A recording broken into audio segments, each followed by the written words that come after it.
تو بہرحال ان کو یہ نوٹس لینا چاہیے، اور یہ جو ریاست کے فورسز کے درمیان جو ہے یہ اس طرح کا سلسلہ جو ہے یہ نہ ہو تو اچھی بات ہے، کیونکہ اس سے پاکستان کی بدنامی ہوگی ہر جگہ پہ۔ اور ہونا کیا ہے، کیپٹن صفدر پہ کیا کیس ڈالا ہے؟ بھائی کم از کم کوئی کیس تو ڈھنگ کا بنا لو۔ اب اس پہ مزار قائد پہ جلسے میں انہوں نے مادر ملت زندہ باد کے نعرے لگائے، اس سے کیا توہین ہوئی مزار کی؟ اس سے کہاں سے یہ پہلو نکلتا ہے؟ کوئی ٹھوس کیس بناؤ جس میں کوئی لوگوں کو یقین بھی آئے۔ اس سے پہلے عمران خان صاحب جب خود گئے تھے وہاں نعرے نہیں لگے تھے، یا خود محمد علی جناح صاحب قائد اعظم محمد علی جناح جو زیارت میں چلے گئے تھے، وہاں فاطمہ جناح نے ان کی کتاب لکھی ہے مائے برادر، اس میں تو پڑھ لیں۔ اس میں کیا لکھا ہے کہ لیاقت علی خان جب ان سے ملنے آئے تو قائد اعظم نے اپنی بہن سے کہا کہ فاتح یہ دیکھنے آیا ہے کہ میں کتنے دن اور زندہ رہ سکوں گا۔ تو ان کے ساتھ زندگی میں کیا ہوا؟ پھر فاطمہ جناح نے الیکشن لڑا ایوب خان کے ساتھ، ان کو جو ہے کیا ہوا جو ہے وہ سب کو پتہ ہے۔ پنجاب میں جو ہے وہ کتیا کے گلے میں ان کے جو انتخابی نشان تھا وہ باندھ کے ان کو پھرایا گیا، ان کو انڈیا کا ایجنٹ کہا گیا، ان کو غدار کہا گیا۔ آج اگر مادر ملت زندہ باد کا نعرہ لگائے تو کیا یہ اس چیز سے بڑی بات تھی؟ یا محمد علی جناح صاحب کو جو ہے قائد اعظم ان کو لے آئے تھے ماڑی پور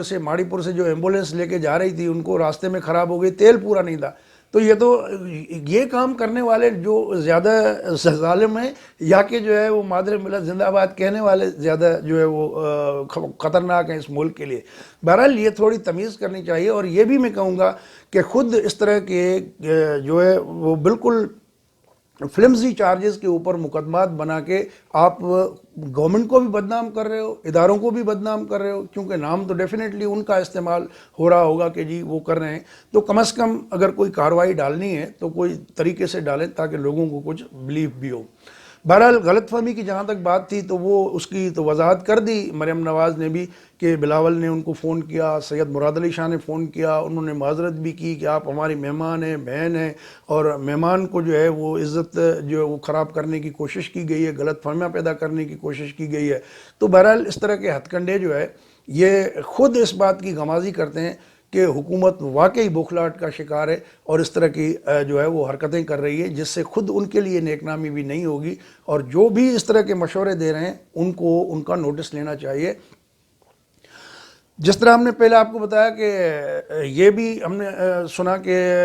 ہمارے ذرائع نے بتایا ہے کہ پاکستان پیپلز پارٹی کے ایک سینیٹر ہیں، ان کے ذریعے جو ہے ان کو پیغام دیا گیا ہے اور ان کو یہ پیکیج بھی آفر کیا گیا ہے کہ دیکھیں آپ نون لیگ سے اپنی رشتہ الگ کر لیں، پی ڈی ایم کو جو ہے وہ علیحدہ ہو جائیں، تو آئندہ جو بھی سیٹ اپ ہوگا تو اس میں پیپلز پارٹی کو پنجاب کی گورنمنٹ بھی گفٹ کی جائے گی، چونکہ نون لیگ آلریڈی نشانے پہ ہے، تو لہٰذا ہم آپ کو پنجاب بھی دیں گے۔ تو اس طرح کی پیشکش پنجاب کے دینے کی، مرکزی حکومت دینے کے حوالے سے یہ چیزیں ہوئی ہیں، پیپلز پارٹی تک یہ چیزیں پہنچی ہیں،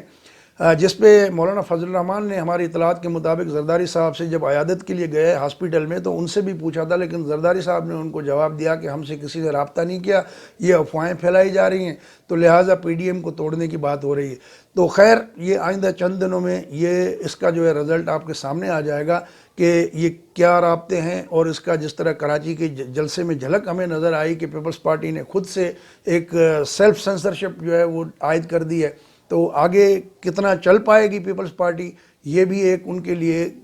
سوالیہ نشان ہوگا کہ وہ کہاں تک چلتے ہیں، آیا بیچ میں ڈیل کر لیتے ہیں، کیا کرتے ہیں۔ تو جو بھی اس حوالے سے مزید انفارمیشن ملے گی آپ کے ساتھ وقت بوقت شیئر کریں گے۔ دوستو اگر یہ ویڈیو آپ کو اچھی لگی ہو تو اپنے دوستوں کے ساتھ بھی شیئر کریں، اور ہمارا چینل سبسکرائب نہیں کیا تو اس کو سبسکرائب بھی کر لیں۔ اگلی ویڈیو تک اجازت دیجیے، اللہ حافظ۔